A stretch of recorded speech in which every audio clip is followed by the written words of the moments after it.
So ayan, titingnan na natin yung ating ice pop kasi baka mamaya is may maghanap ng mga bata dito sa ating tindahan. Meron tayong ipapakita at ibebenta. Ayan, tingnan natin ang ating ice pop dito sa ating freezer. Nandito siya sa mga ice. So ayan na nga guys, dito na yung ating ice pop. Marami kaming ice guys. Dito ko nilalagay pagkatapos ko na patigasin doon sa freezer namin. Ayan, medyo matigas-tigas na yung ating ice pop. Ayan. Hindi pa siya gaano matigas. Kaya lagay lang muna natin dyan. At saka yung ating frozen food. Naubos na yung hotdog namin guys. Ano lang natin yung malalaki. Bukas dadaan naman yung dito yung mga hotdog. Saka na, asa na yung ice pop na iba ito.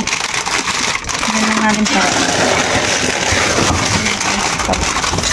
So yung orange, ayan, matigas na, unti pa lang. Pero mamaya matigas na. Para yung mga bata maghanap yan. Meron na sa bigay. So ayan yung ating mga ice. Marami kaming ice ngayon. Ayan. Nakastock lang yan dyan. At saka ayan, gumawa na ulit kami ng bago.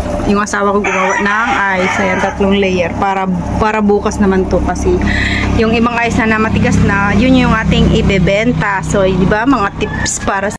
So, ayan, di ba guys, meron kaming ice na naka-stack na daan. Tapos may ice pop na dagdag na yan sa ating tindahan. Dagdag kita, dagdag income. O, di ba, habang tayo ay kumakain, ayan, kain na rin kayo.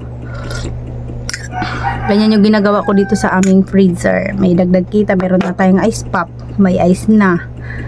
Tsaka yung mga frozen food. O di ba may pambayad na tayo ng kuryente. So yun lang po. Maraming salamat. Kayo rin mag-comment down below para maano ko pa yung kung anong gustong i-vlog natin at mga tips, di ba, para sa may mga tindahan na kagaya ko, dagdag kita. Salamat.